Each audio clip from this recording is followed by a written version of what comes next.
Educación inclusiva implica un proceso de cambio que va afectando diferentes niveles sociales dentro de la comunidad, dentro de las escuelas, pero también dentro de las políticas.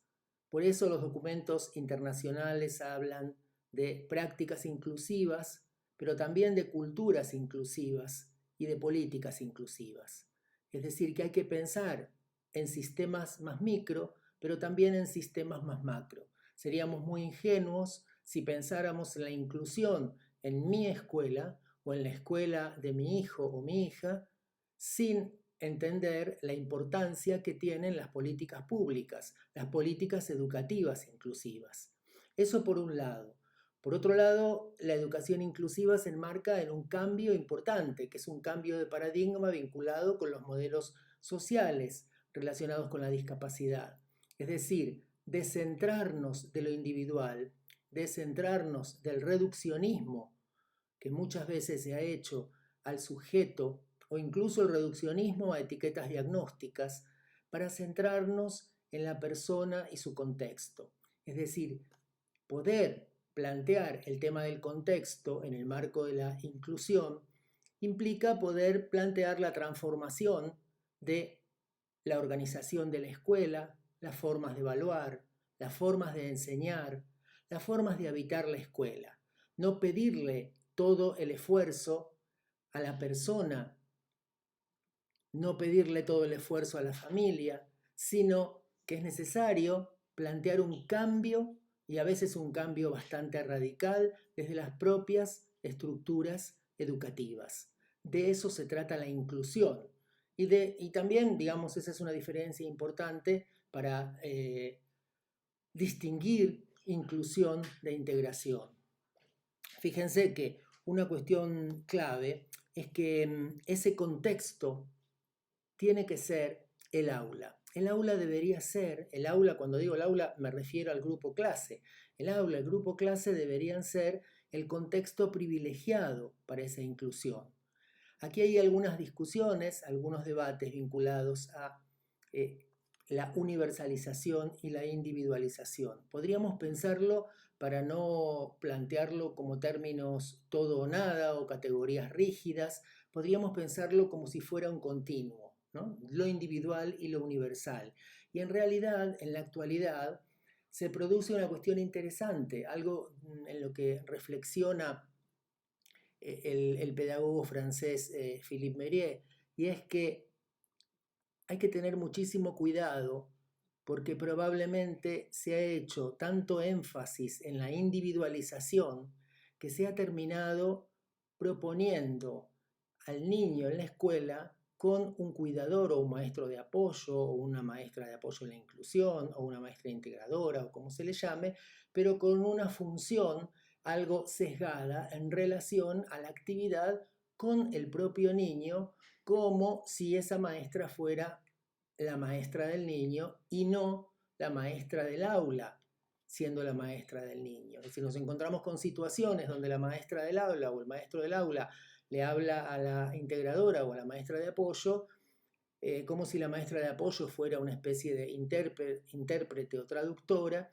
y la idea justamente es que la maestra de apoyo trabaje en función de incluir en el grupo aula a ese niño. Siempre dijimos que hay como tres niveles, donde al menos tres niveles donde la maestra de apoyo podría intervenir. Un nivel tiene que ver con la tarea, con los contenidos. Otro nivel tiene que ver con la propia comunicación, con adaptaciones comunicativas. Y otro nivel importante es la interacción con compañeros, promover la interacción con compañeros, no solo en el aula, sino también en los recreos, y promover la implicación intersubjetiva, la relación de ese alumno o esa alumna con su maestra de aula. Repetimos, el aula es el centro de la actividad escolar. ¿Qué pasa con esta idea que decíamos que Mérieux critica o al menos alerta en relación con la individualización? Dice que aparece lo que él llama la paradoja de la individualización. Esa paradoja de la individualización es que de tanta ayuda, de tanto apoyo a ese niño o a esa niña en particular, lo que ocurre es que puede terminar habiendo un fenómeno que implica que la escuela empiece a no hacerse cargo del alumno, sino que lo derive siempre con esa maestra de apoyo y con la familia. A ese fenómeno, Mérieux lo llama un fenómeno centrífugo, es decir, que va excluyendo del aula al alumno, de tal manera que el alumno parece que es un alumno de la familia y de la integradora. De hecho, hemos escuchado muchas veces en las escuelas esta idea, y las familias probablemente están cansadas de escucharlo cuando hay una maestra de apoyo, decir en la escuela: si la maestra de apoyo tiene que faltar por X motivo, mejor que Franchi no venga, ¿no? O mejor que Florencia no venga. Esto es algo que hay que cambiar. ¿Por qué? Porque la maestra de Franchi o la maestra de Florencia es la maestra del aula, es la maestra del grado. La maestra de apoyo justamente es eso, es un apoyo para apropiarse de los contenidos curriculares, para vincularse con compañeros y docentes, para brindar apoyos para que esa inclusión sea exitosa en un sentido más amplio. Ahora, en general, ¿qué conceptualización actual es interesante en relación con este debate de lo universal y lo individual? Bueno, sobre todo plantea Mérieux justamente el tema de la personalización. Es decir, que esta idea de grupo clase o de colectivo clase no tiene por qué reñir con la actividad centrada en la persona, la planificación centrada en la persona, los apoyos centrados en las personas. Y entonces, otro autor importante en esta línea, que es un sociólogo suizo, Philippe Perrenoud, plantea la idea de la pedagogía diferenciada. ¿En qué sentido? No solamente en el tema de la discapacidad, sino en todas las diferencias que aparecen en el aula. Lo que plantea Perrenoud es lo que llama la atención, es que habiendo tantas diferencias, tanta diversidad, tanta heterogeneidad en las aulas, la escuela registre tan poco esa diferencia y trate al conjunto aula o al conjunto grado como si todos fueran iguales, como si todos aprendieran del mismo modo, como si todos aprendieran al mismo ritmo, como si todos tuvieran que ser evaluados de la misma manera. Y entonces, esta pedagogía de las diferencias de la que habla Perrenoud implica justamente tener en cuenta estas diferencias, que además son diferencias desde el punto de vista de partida. ¿Por qué? Porque si no, aparece una cuestión clave que está vinculada con la justicia curricular. Aparecen situaciones muy injustas, porque si uno va a, por decirlo así, alargar la carrera como si todos los corredores tuvieran las mismas posibilidades, y luego vemos que uno tiene las piernas más largas que otros, unos corren mejor, unos corren algo peor, y entonces hay algunos que van a necesitar apoyos particulares, pero desde el punto de partida, si presupongo que todos están en las mismas condiciones, voy a condenar al fracaso a muchos alumnos. Y repito, no solo por el tema de discapacidad, pueden ser temas culturales, sociales, económicos.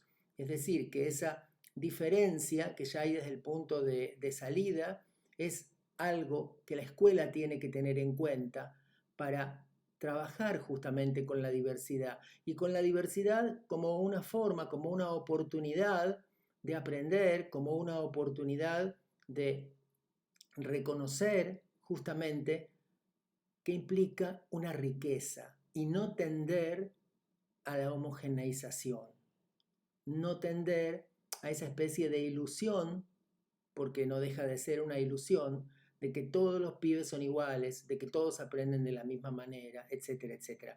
Porque sabemos en cualquier aula, cualquiera que hayamos estado en un aula, que hayamos sido maestros, que hayamos estado al frente de grupos de alumnos, es que más allá de que tengan o no tengan un diagnóstico específico, cada niño, cada niña es muy distinto entre sí y necesita probablemente apoyos diferentes. Otro punto clave: hace muchos años que venimos trabajando con el tema de los maestros de apoyo, maestras integradoras.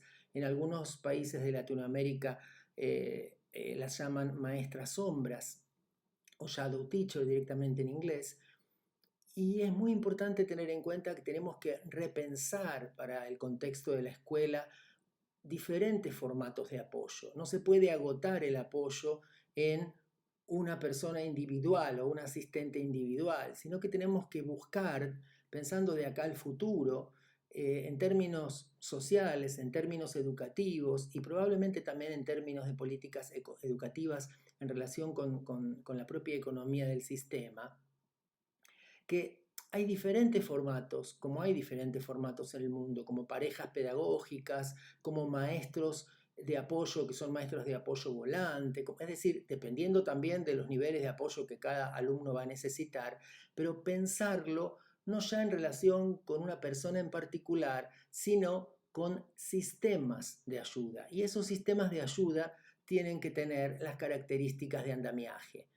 ¿Qué significa? Significa que estamos en contra de esa idea, por ejemplo, de maestra sombra. Una maestra sombra es como si vos tuvieras una sombra todo el tiempo ahí, ¿no? Que está ahí, que te sigue, que te persigue. Porque la idea de andamiaje justamente es una idea donde se produce justamente un andamiaje, un apoyo práctico, audible, visible, como decía Kasden, pero ese apoyo se va retirando gradualmente, transfiriendo contenidos, transfiriendo saberes, transfiriendo estrategias, procedimientos, pero también, y esto es clave, transfiriendo autonomía. Es clave que las personas que prestan apoyos trabajen como objetivo o como meta última la autonomía, el autovalimiento, la autodeterminación. En ese sentido nos es muy cercana y querida la metáfora que utiliza de Peretti cuando habla de la pedagogía del colibrí que venimos citando en estos últimos tiempos, porque nos parece que esa metáfora es muy rica para entender esta idea de que el colibrí está presente y ausente, esta idea de que el colibrí cuando está libando las flores al mismo tiempo tiene que hacer un esfuerzo para estar allí, pero no romper la flor, no quebrarla, ¿no? Entonces esta idea de presencia y ausencia, contemplación, observación, retiro, esto es clave en los andamiajes, es decir, estar allí todo lo que se necesite, pero al mismo tiempo también poder retirarse.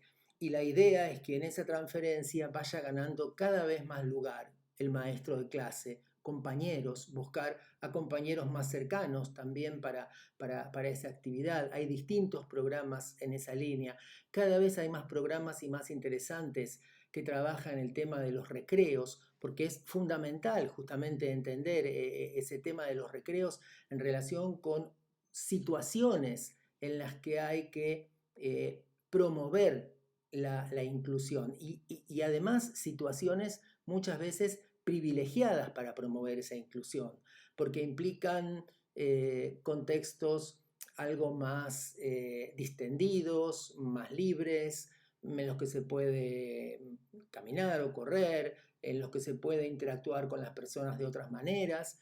Y esto obviamente hay que trabajarlo, porque sabemos que hay niños o niñas que están mucho más cómodos en la estructura de aula, pero la estructura de patio también puede ser una estructura que se transforme en un contexto amigable si lo trabajamos debidamente.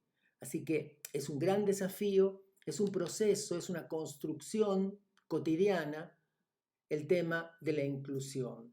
Y para eso además se necesita de un compromiso colectivo, no basta con una buena predisposición individual de una directora, de una maestra, eso es muy necesario, pero no es suficiente. Repito, hacen falta políticas de Estado que sean inclusivas, hacen falta equipos de trabajo, equipos técnicos que asesoren a las escuelas. Cuando nos sentamos con los docentes, cuando nos sentamos con los directivos con material, con ideas, con intercambio, los docentes son sumamente comprometidos están sumamente comprometidos con la inclusión, también ofrecen sus propias ideas y hay que escuchar también sus experiencias, también su angustia, también su miedo, porque una de las barreras más fuertes que tenemos para la inclusión sigue siendo la ignorancia. En la medida que comprenden mejor lo que está ocurriendo allí, entonces ellos mismos son capaces de ir generando herramientas, de ser actores del propio proceso de inclusión y no solamente llevarlo adelante, sino además mejorarlo. Gracias.